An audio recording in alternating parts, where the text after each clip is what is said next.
Today's message is to keep it positive.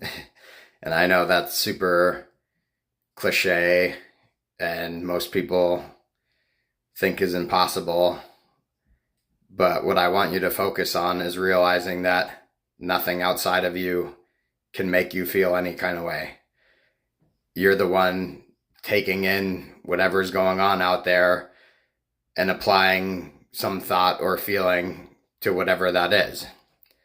So maybe play with it. I know it's not easy, but something comes in that you don't really prefer, try and focus on something that actually is positive, or look at it like, wow, if this is coming in and I don't like the way this is, maybe there's something I need to change. A lot of people think that they're stuck, and you're never stuck. Like, if your job is horrible and makes you upset, do something about it. And I'm not saying that it's easy, but if you want to make a choice to feel better and start moving towards where you're supposed to be, that's the way you figure out where you're supposed to be. Like, does it feel good or not? Like, that's how you get there with anything.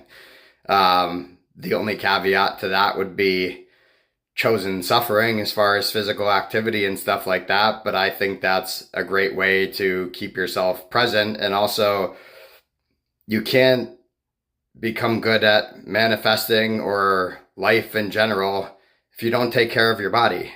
And most people, it's just pure laziness. Like, you can always find time, unless you have some physical ailment, which is a very small amount of people.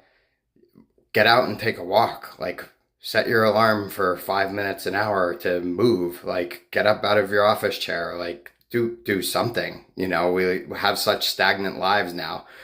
But beside from that, anything that's your job, your relationship, family members, whatever else, nothing is an excuse to just say, hey, I have to accept these things that don't actually feel good to me. That doesn't mean it's going to be easy, but you can have some short-term pain that gives you long-term gratification. And I know that's scary to the mind, because the mind doesn't like change, and it will choose a familiar hell over an unknown heaven. That's the way we're wired. So remember that and say, hey, this is what the brain does. I don't have to listen to it, and I could have a much better future. Have a great day, everybody.